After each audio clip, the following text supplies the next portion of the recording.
Human Nature and Conduct by John Dewey. Part 1, Section 4, Custom and Habit.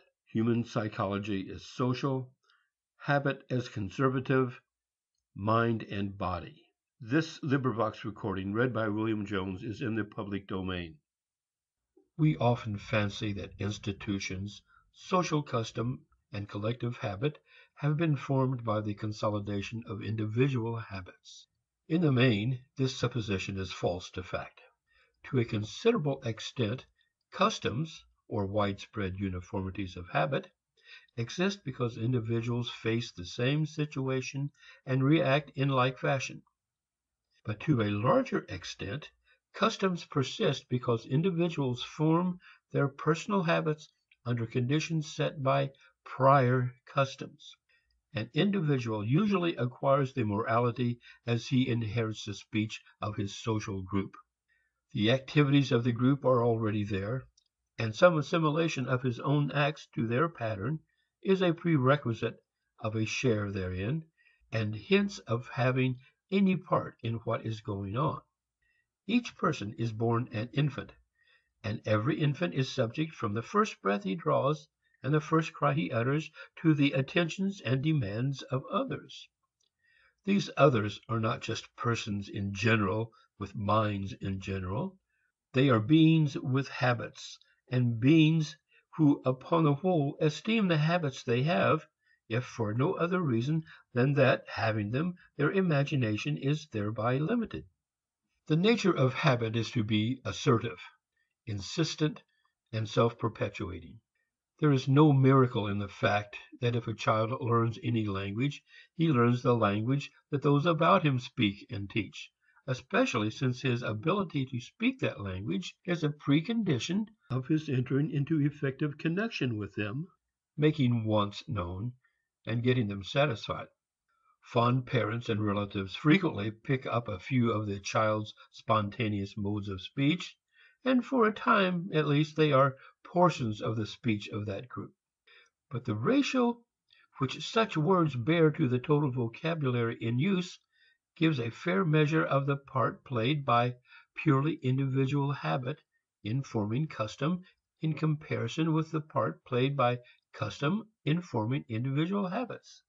Few persons have either the energy or the wealth to build private roads to travel on.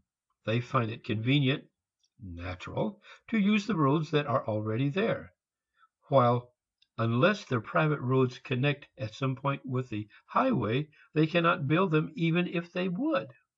These simple facts seem to me to give a simple explanation of matters that are often surrounded with mystery.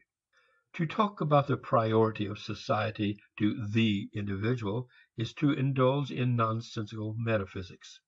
But to say that some pre-existent association of human beings is prior to every particular human being who is born into the world is to mention a commonplace. These associations are definite modes of interaction of persons with one another. That is to say, they form customs or institutions. There is no problem in all history so artificial as that of how individuals manage to form society. The problem is due to the pleasure taken in manipulating concepts, and discussion goes on because concepts are kept from inconvenient contact with facts. The facts of infancy and sex have only to be called to mind to see how manufactured are the conceptions which enter into this particular problem. The problem, however, of how those established and more or less deeply grooved systems of interaction, which we call social groups, big and small, modify the activities of individuals who perforce are caught up within them, and how the activities of component individuals remake and redirect previously established custom, is a deeply significant one. Viewed from the standpoint of custom and its priority to the formation of habits in human beings who are born babies and gradually grow to maturity, the facts which are now usually assembled under the conceptions of collective minds, group minds, national minds, crowd minds, etc., lose the mysterious air they exhale when mind is thought of, as orthodox psychology teaches us to think of it, as something which precedes action. It is difficult to see that collective mind means anything more than a custom brought at some point to explicit, emphatic consciousness, emotional or intellectual. Footnote number 3. Mob psychology comes under the same principles, but in a negative aspect. The crowd and mob express a disintegration of habits, which releases impulse and renders persons susceptible to immediate stimuli, rather than such a functioning of habits as is found in the mind of a club or school of thought or political party. Leaders of an organization, that is, of an interaction having settled habits, may, however, in order to put over some scheme, deliberately resort to stimuli which will break through the crust of ordinary custom and release impulses on such a scale as to create a mob psychology. Since fear is a normal reaction to the unfamiliar, dread and suspicion are the forces most played upon to accomplish this result, together with vast, vague, contrary hopes. This is an extraordinary technique in excited political campaigns, in starting war, etc. But an assimilation like that of Le Bon of the psychology of democracy to the psychology of a crowd in overriding individual judgment shows a lack of psychological insight. A political democracy exhibits an overriding of thought like that seen in any convention or institution. That is, thought is submerged in habit. In the crowd and mob, it is submerged in undefined emotion. China and Japan exhibit crowd psychology more frequently than do Western democratic countries. Not, in my judgment, because of any essentially Oriental psychology, but because of a nearer background of rigid and solid customs conjoined with the phenomena of a period of transition. The introduction of many novel stimuli creates occasions where habits afford no ballast. Hence great waves of emotion easily sweep through masses. Sometimes they are waves of enthusiasm for the new, sometimes of violent reaction against it, both equally undiscriminating. The war has left behind it a somewhat similar situation in Western countries. End of footnote 3. The family into which one is born is a family in a village or city which interacts with other more or less integrated systems of activity, and which includes a diversity of groupings within itself, say churches, political parties, clubs, cliques, partnerships, trade unions, corporations, etc. If we start with the traditional notion of mind as something complete in itself, then we may well be perplexed by the problem of how a common mind, common ways of feeling and believing and purposing, comes into existence and then forms these groups. The case is quite otherwise if we recognize that in any case we must start with grouped action, that is, with some fairly settled system of interaction among individuals. The problem of origin and development of the various groupings, or definite customs, in existence at any particular time in any particular place is not solved by reference to psychic causes, elements, or forces. It is to be solved by reference to facts of action. Demand for food, for houses, for a mate, for someone to talk to and to listen to one talk, for control of others, demands which are all intensified by the fact already mentioned that each person begins a helpless, dependent creature. I do not mean, of course, that hunger, fear, sexual love, gregariousness, sympathy, parental love, love of bossing and being ordered about, imitation, etc., play no part. But I do mean that these words do not express elements or forces which are psychic or mental in their first intention. They denote ways of behavior. These ways of behaving involve interaction, that is to say, and prior groupings. And to understand the existence of organized ways or habits, we surely need to go to physics, chemistry, and physiology, rather than to psychology. There is doubtless a great mystery as to why any such thing as being conscious should exist at all. But if consciousness exists at all, there is no mystery in its being connected with what it is connected with. That is to say, if an activity which is an interaction of various factors, or a grouped activity, comes to consciousness, it seems natural that it should take the form of an emotion, a belief, or purpose that reflects the interaction, that it should be an our consciousness or a my consciousness. And by this is meant both that it will be shared by those who are implicated in the associative custom, or more or less alike in them all, and that it will be felt or thought to concern others as well as oneself. A family custom, or organized habit of action, comes into contact and conflict, for example, with that of some other family. The emotions of ruffled pride, the belief about superiority or being as good as other people, the intention to hold one's own, are naturally our feeling, an idea of our treatment and position. Substitute the Republican Party or the American nation for the family, and the general situation remains the same. The conditions which determine the nature and extent of the particular grouping in question are matters of supreme import. But they are not, as such, subject matter of psychology, but of the history of politics, law, religion, economics, invention, the technology of communications and intercourse.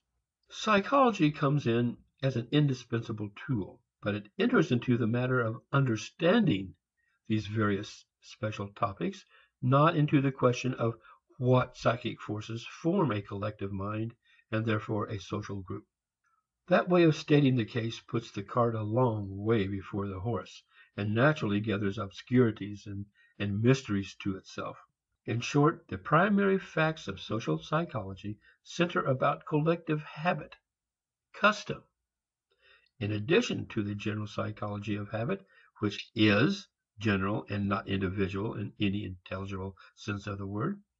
We need to find out just how different customs shape the desires, beliefs, and purposes of those who are affected by them. The problem of social psychology is not how either individual or collective mind forms social groups and custom, but how different customs, established interacting arrangements, form and nurture different minds. From this general statement, we return to our special problem, which is how the rigid character of past custom has unfavorably influenced beliefs, emotions, and purposes having to do with morals. We come back to the fact that individuals begin their career as infants, for the plasticity of the young presents a temptation to those having greater experience, and hence greater power, which they rarely resist. It seems putty to be molded according to current designs. That plasticity also means that power to change prevailing custom is ignored. Docility is looked upon not as ability to learn whatever the world has to teach, but as subjection to those instructions of others which reflect their current habits. To be truly docile is to be eager to learn all the lessons of active inquiring and expanding experience. The inert, stupid quality of current customs perverts learning into a willingness to follow where others point the way, into conformity, constriction, surrender of skepticism, and experiment. When we think of the docility of the young, we first think of the stocks of information adults wish to impose and the way of acting they want to reproduce. Then we think of the insolent coercions, the insinuating briberies, the pedagogic solemnities by which the freshness of youth can be faded and its vivid curiosities dulled. Education becomes the art of taking advantage of the helplessness of the young. The forming of habits becomes a guarantee for the maintenance of hedges of custom. Of course, it is not wholly forgotten that habits are abilities and arts. Any striking exhibition of acquired skill in physical matters, like that of an acrobat or billiard player, arouses universal admiration. But we like to have innovating power limited to technical matters, and reserve our admiration for those manifestations that display virtuosity rather than virtue. In moral matters, it is assumed that it is enough if some ideal has been exemplified in the life of a leader, so that it is now the part of others to follow and reproduce. For every branch of conduct there is a Jesus or Buddha, a Napoleon or Marx, a Froebel or Tolstoy, whose pattern of action, exceeding our own grasp, is reduced to a practicable copy size by passage through rows and rows of lesser leaders.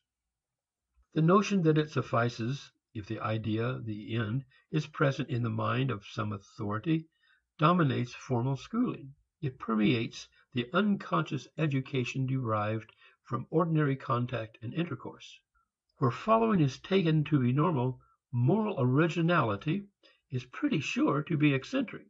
But if independence were the rule, originality would be subjected to severe experimental tests and be saved from cranky eccentricity as it is now in, say, higher mathematics.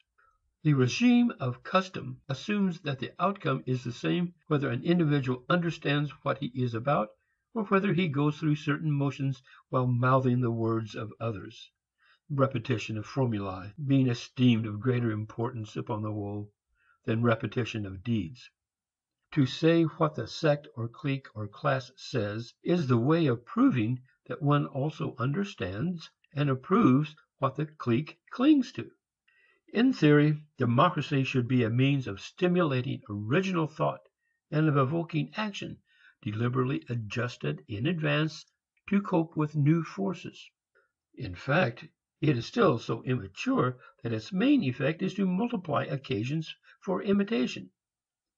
If progress, in spite of this fact, is more rapid than in other social forms, it is by accident, since the diversity of models conflict with one another and thus give individuality a chance in the resulting chaos of opinions. Current democracy acclaims success more boisterously than do other social forms, and surrounds failure with a more reverberating train of echoes. But the prestige thus given excellence is largely adventitious. The achievement of thought attracts others not so much intrinsically as because of an eminence due to multitudinous advertising and a swarm of imitators. Even liberal thinkers have treated habit as essentially, not because of the character of existing customs, conservative. In fact, only in a society dominated by modes of belief and admiration fixed by past custom is habit any more conservative than it is progressive. It all depends upon its quality. Habit is an ability, an art, formed through past experience. But whether an ability is limited to repetition of past acts adopted to past conditions, or is available for new emergencies, depends wholly upon what kind of habit exists. The tendency to think that only bad habits are disserviceable, and that bad habits are conventionally innumerable, conduces to make all habits more or less bad. For what makes a habit bad is enslavement to old ruts. The common notion that enslavement to good ends converts mechanical routine into good is a negation of the principle of moral goodness. It identifies morality with what was sometime rational, possibly in some prior experience of one's own, but more probably in the experience of someone else who is now blindly set up as a final authority. The genuine heart of reasonableness and of goodness in conduct lies in the effective mastery of the conditions which now enter into action. To be satisfied with repeating, with traversing the ruts which in other conditions led to good, is the surest way of creating carelessness about present and actual good. Consider what happens to thought when habit is merely power to repeat acts without thought. Where does thought exist and operate when it is excluded from habitual activities? Is not such thought of necessity shut out from effective power and from ability to control objects and command events? Habits deprived of thought and thought which is futile are two sides of the same fact. To laud habit as conservative while praising thought as the mainspring of progress is to take the surest course to making thought abstruse and irrelevant and progress a matter of accident and catastrophe. The concrete fact behind the current separation of body and mind, practice and theory, actuality and ideals, is precisely the separation of habit and thought. Thought, which does not exist within ordinary habits of action, lacks means of execution. In lacking application, it also lacks test and criterion. Hence it is condemned to a separate realm. If we try to act upon it, our actions are clumsy and forced. In fact, contrary habits, as we have already seen, come into operation and betray our purpose. After a few such experiences, it is subconsciously decided that thought is too precious and high to be exposed to the contingencies of action. It is reserved for separate uses. Thought feeds only thought, not action. Ideals must not run the risk of contamination and perversion by contact with actual conditions. Thought then either resorts to specialized and technical matters influencing action in the library or laboratory alone, or else it becomes sentimentalized. Meantime, there are certain practical men who combine thought and habit and who are effectual. Their thought is about their own advantage, and their habits correspond. They dominate the actual situation. They encourage routine in others, and they also subsidize such thought and learning as are kept remote from affairs. This they call sustaining the standard of the ideal. Subjection they praise as team spirit, loyalty, devotion, obedience, industry, and law and order. But they temper respect for law, by which they mean the order of the existing status, on the part of others with most skillful and thoughtful manipulation of it on behalf of their own ends. While they denounce as subversive anarchy signs of independent thought or of thinking for themselves on the part of others, lest such thought disturb the conditions by which they profit, they think quite literally for themselves, that is, of themselves. This is the eternal game of the practical man. Hence it is only by accident that the separate and endowed thought of professional thinkers leaks out into action and affects custom. For thinking cannot itself escape the influence of habit any more than anything else human. If it is not part of ordinary habits, then it is a separate habit alongside other habits, apart from them, as isolated and indurated as human structure permits. Theory is a possession of the theorist, intellect of the intellectualist. The so-called separation of theory and practice means in fact the separation of two kinds of practice, one taking place in the outdoor world, the other in the study. The habit of thought commands some materials, as every habit must do, but the materials are technical, books and words. Ideas are objectified in action, but speech and writing monopolize their field of action. Even then, subconscious pains are taken to see that the words used are not too widely understood. Intellectual habits, like other habits, demand an environment, but the environment is the study, library, laboratory, academy. Like other habits, they produce external results, possessions. Some men acquire ideas and knowledge as other men acquire monetary wealth. While practicing thought for their own special ends, they deprecate it for the untrained and unstable masses for whom habits, that is, unthinking routines, are necessities. They favor popular education up to the point of disseminating, as a matter of authoritative information for the many, what the few have established by thought, and up to the point of converting an original docility to the new into a docility to repeat and to conform. Yet all habit involves mechanization. Habit is impossible without setting up a mechanism of action, physiologically ingrained, which operates spontaneously, automatically whenever the cue is given. But mechanization is not of necessity all there is to habit. Consider the conditions under which the first serviceable abilities of life are formed.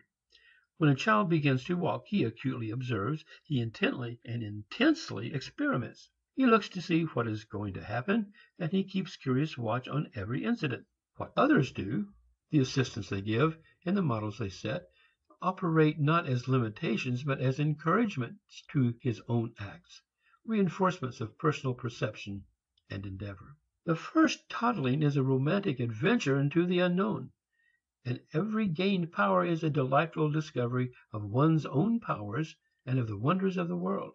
We may not be able to retain in adult habits this zest of intelligence and this freshness of satisfaction in newly discovered powers, but there is surely a middle term between a normal exercise of power, which includes some excursion into the unknown, and a mechanical activity hedged within a drab world. Even in dealing with inanimate machines, we rank that invention higher which adapts its movements to varying conditions. All life operates through a mechanism, and the higher the form of life, the more complex, sure, and flexible the mechanism. This fact alone should save us from opposing life and mechanism, thereby reducing the latter to unintelligent automatism and the former to an aimless splurge. How delicate, prompt, sure, and varied are the movements of a violin player or an engraver! How unerringly they phrase every shade of emotion and every turn of idea! Mechanism is indispensable. If each act has to be consciously searched for at the moment and intentionally performed, execution is painful and the product is clumsy and halting. Nevertheless, the difference between the artist and the mere technician is unmistakable.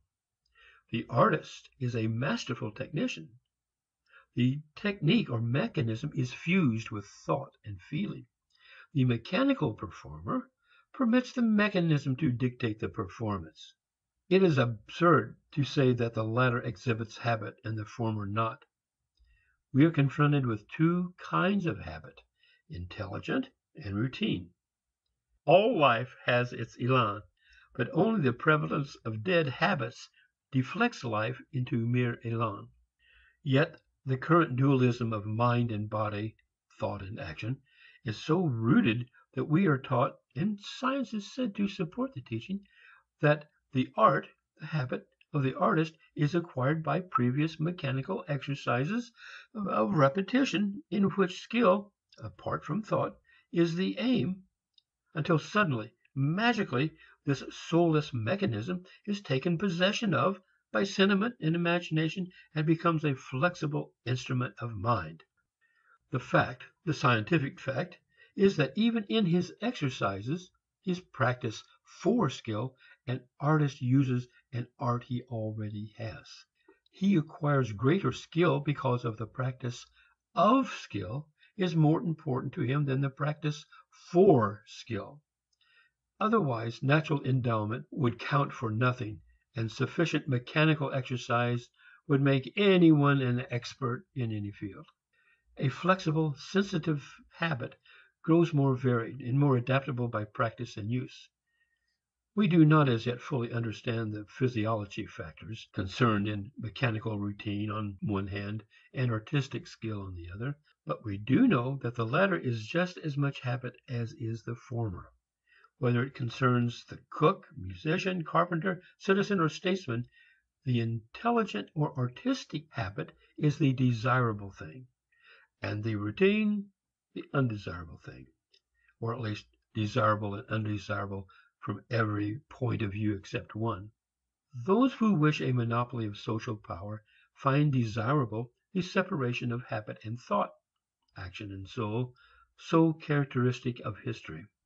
For the dualism enables them to do the thinking and planning, while others remain the docile, even if awkward, instruments of execution.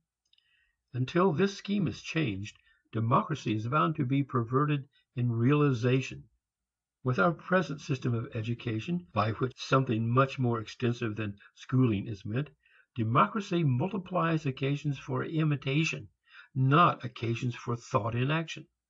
If the visible result is rather a messy confusion than an ordered discipline of habits, it is because there are so many models of imitation set up that they tend to cancel one another, so that individuals have the advantage neither of uniform training nor of intelligent adaptation. Once an intellectualist, the one with whom thinking is itself a segregated habit, infers that the choice is between musts and muddling and a bureaucracy. He prefers the latter, though under some other name, usually an aristocracy of talent and intellect, possibly a dictatorship of the proletariat. It has been repeatedly stated that the current philosophical dualism of mind and body, of spirit and mere outward doing, is ultimately but an intellectual reflex of the social divorce of routine habit from thought, of means from ends, and practice from theory. One hardly knows whether most to admire the acumen with which Bergson has penetrated through the accumulation of historic technicalities to this essential fact, or to deplore the artistic skill with which he has recommended the division and the metaphysical subtlety with which he has striven to establish its necessary and unchangeable nature. For the latter tends to confirm and sanction the dualism in all its obnoxiousness. In the end, however, detection and discovery is the main thing. To envisage the relation of spirit, life, to matter, body, as in effect an affair of a force which outruns habit while it leaves a trail of routine habits behind it, will surely turn out in the end to imply the acknowledgment of the need of a continuous unification of spirit and habit, rather than to be a sanction of their divorce. And when Bergson carries the implicit logic to the point of a clear recognition that upon this basis concrete intelligence is concerned with the habits which incorporate and deal with objects, and that nothing remains to spirit and pure thought except a blind onward push or impetus, the net conclusion is surely the need of revision of the fundamental premise of separation of soul and habit. A blind creative force is as likely to turn out to be destructive as creative. The vital élan may delight in war rather than in the laborious arts of civilization, and a mystic intuition of an ongoing splurge be a poor substitute for the detailed work of an intelligence embodied in custom and institution, one which creates by means of flexible continuous contrivances of reorganization. For the eulogistic qualities which Bergson attributes to the élan vital flow not from its nature, but from a reminiscence of the optimism of romanticism, an optimism which is only the reverse side of pessimism about actualities. A spiritual life which is nothing but a blind urge separated from thought, which is said to be confined to mechanical manipulation of material objects for personal uses, is likely to have the attributes of the devil in spite of its being ennobled with the name of God. End of Part 1, Section 4, Custom and Habit.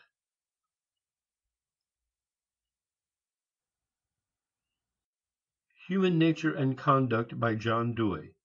Part 1, Section 5, Custom and Morality. Customs as standards, authority of standards, class conflicts. This LibriVox recording read by William Jones is in the public domain.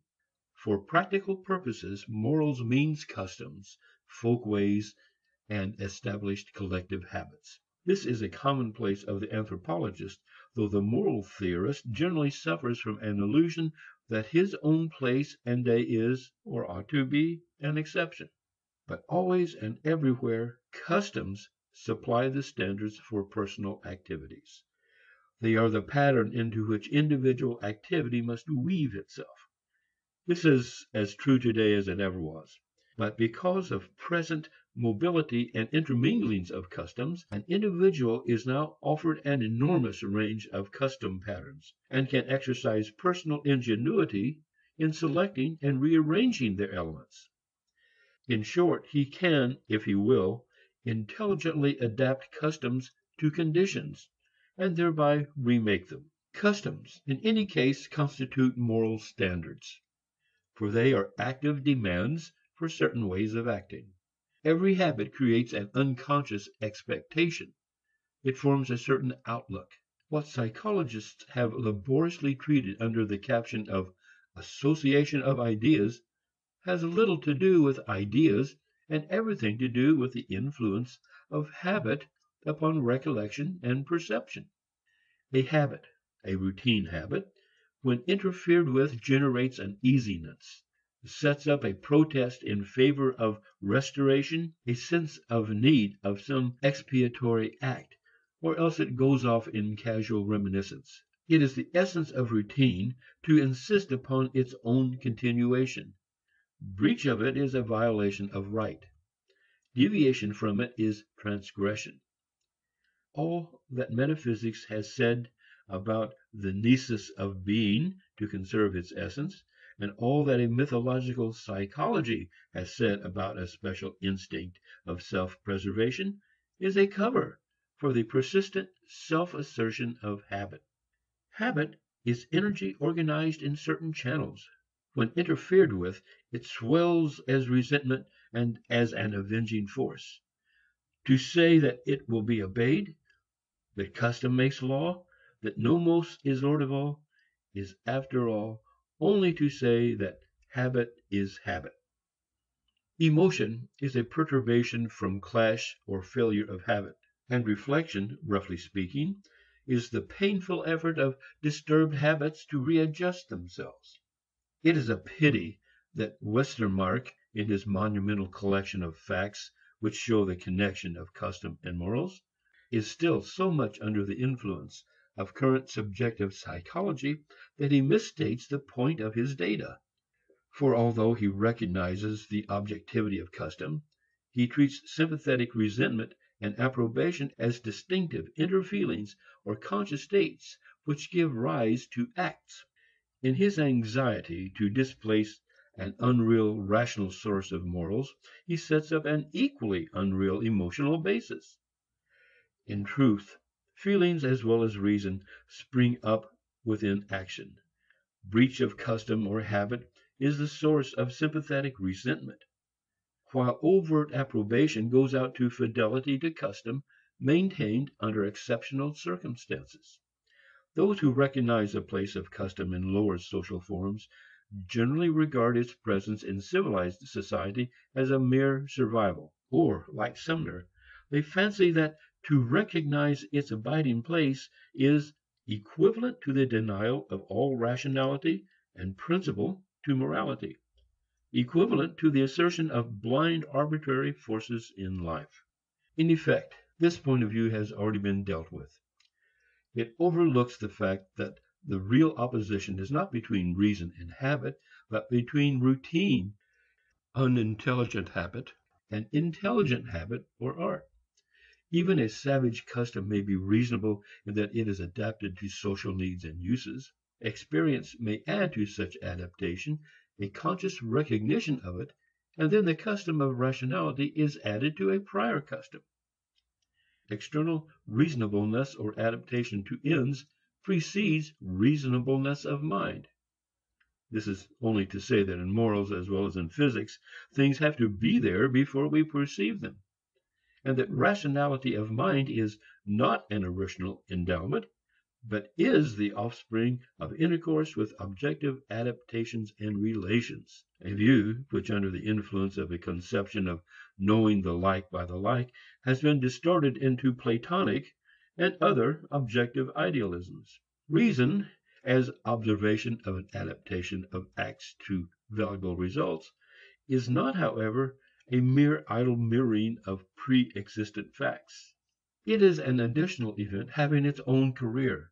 It sets up a heightened emotional appreciation and provides a new motive for fidelities previously blind.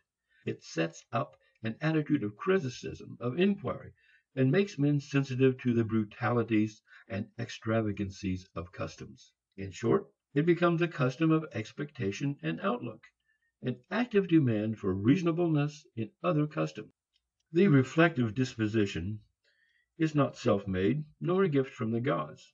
It arises in some exceptional circumstances out of social customs, as we see in the case of the Greeks. But when it has been generated, it establishes a new custom, which is capable of exercising the most revolutionary influence upon other customs. Hence the growing importance of personal rationality or intelligence in moral theory, if not in practice. That current customs contradict one another, that many of them are unjust, and that without criticism none of them is fit to be the guide of life, was the discovery with which the Athenian Socrates initiated conscious moral theorizing. Yet a dilemma soon presented itself, one which forms the burden of Plato's ethical writings. How shall thought, which is personal, arrive at standards which hold good for all, which in modern phrase are objective? The solution found by Plato was that reason is itself objective, universal, and cosmic, and makes the individual soul its vehicle.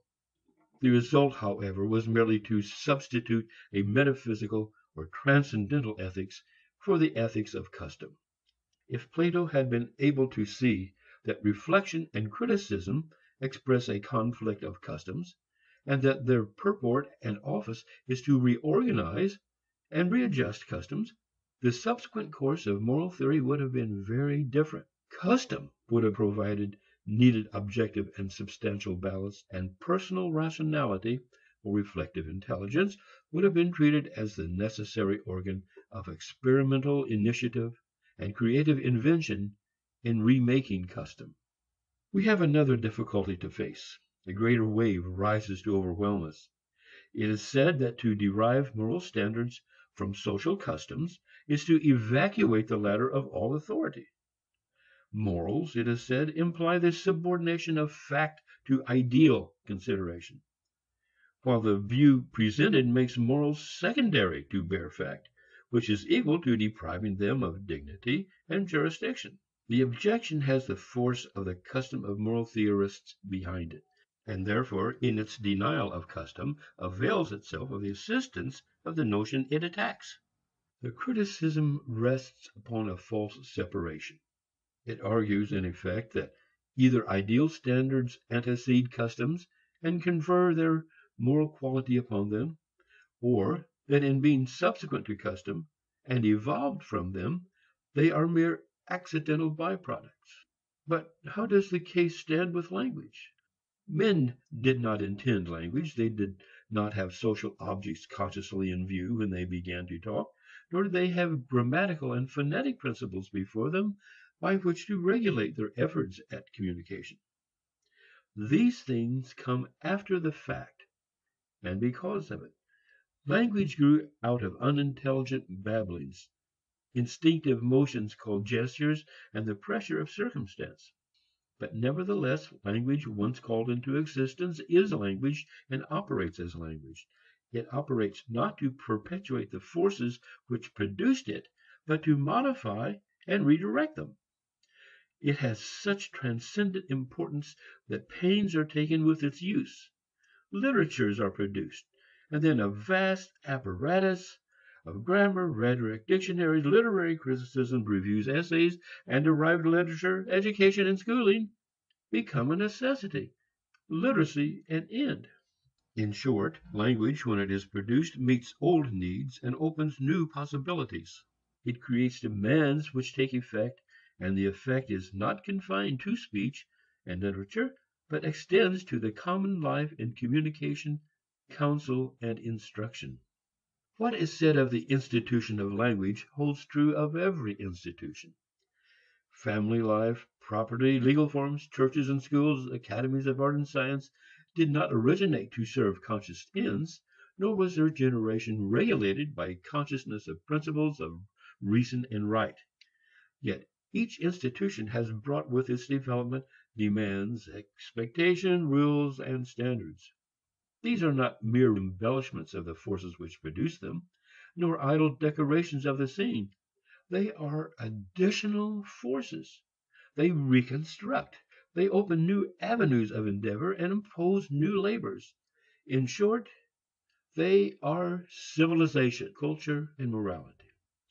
Still the question recurs: what authority have standards and ideas which have originated in this way? What claim have they upon us? In one sense, the question is unanswerable. In the same sense, however, the question is unanswerable, whatever the origin and sanction is ascribed to moral obligations and loyalties. Why attend to metaphysical and transcendental ideal realities, even if we concede they are the authors of moral standards? Why do this act if I feel like doing something else?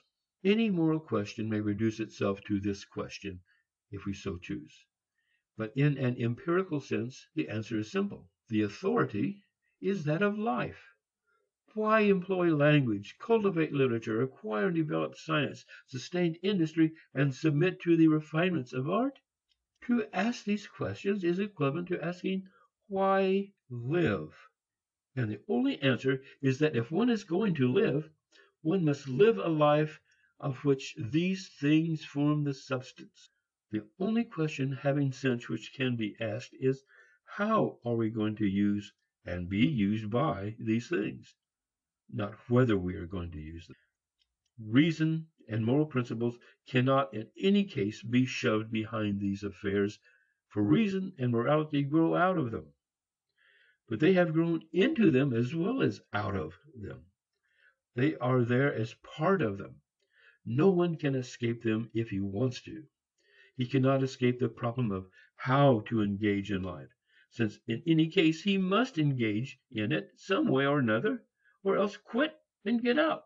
In short, the choice is not between a moral authority outside custom and one within it. It is between adopting more or less intelligent and significant customs.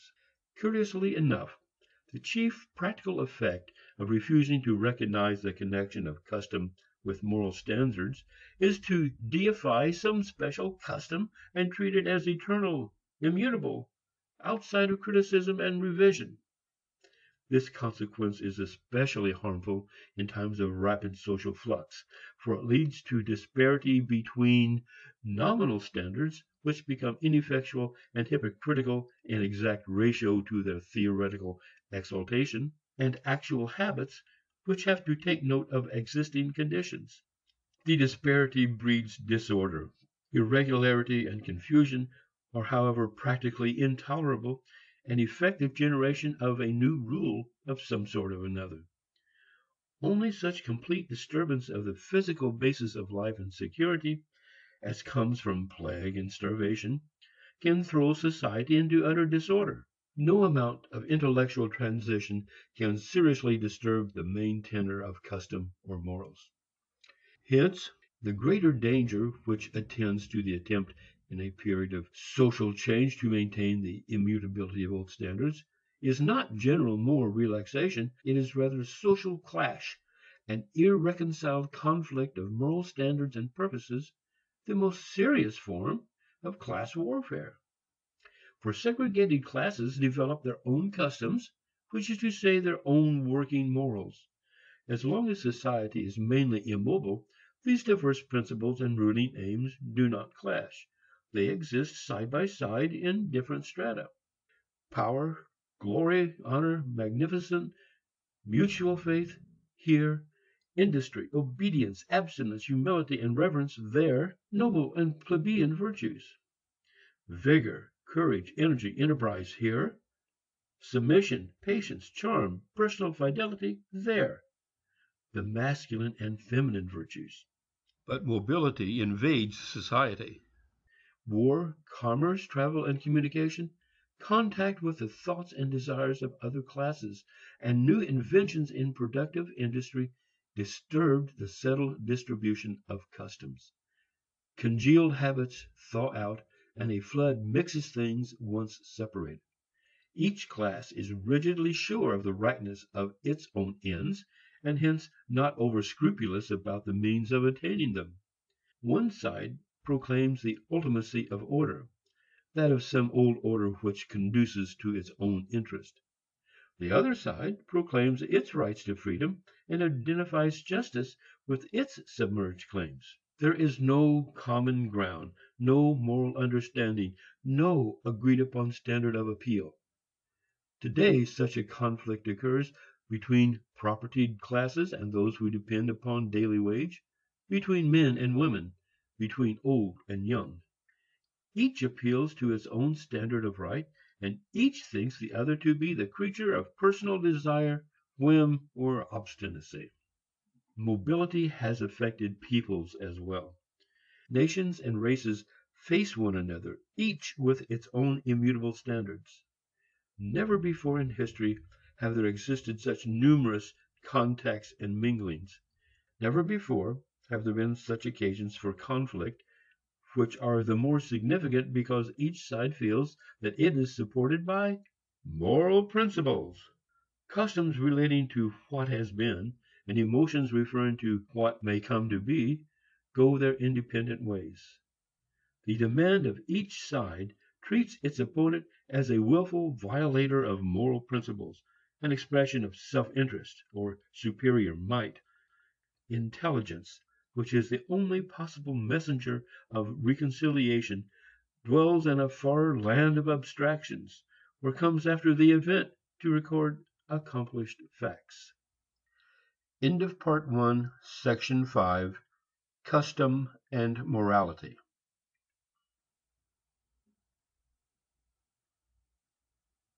Human Nature and Conduct by John Dewey. Part 1, Section 6, Habit and Social Psychology. Isolation of Individuality and Newer Movements. This LibriVox recording, read by William Jones, is in the public domain.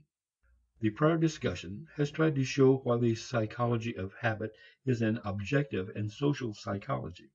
Settled and regular action must contain an adjustment of environing conditions. It must incorporate them in itself. For human beings, the environing affairs which are directly important are those formed by the activities of other human beings. This fact is accentuated and made fundamental by the fact of infancy, the fact that each human being begins life completely dependent upon others. The net outcome, accordingly, is that what can be called distinctively individual in behavior and mind is not, contrary to traditional theory, an original datum. Doubtless, physical or physiological individuality always colors responsive activity, and hence modifies the form which custom assumes in its personal reproductions. In forceful, energetic characters this quality is marked. But it is important to note that it is a quality of habit, not an element or force existing apart from the adjustment of the environment and capable of being termed a separate individual mind. Orthodox psychology starts, however, from the assumption of precisely such independent minds. However much different schools may vary in their definitions of mind, they agree in this premise of separateness and priority. Hence, social psychology is confused by the effort to render its facts in the terms characteristics of old psychology, when the distinctive thing about it is that it implies an abandonment of that psychology.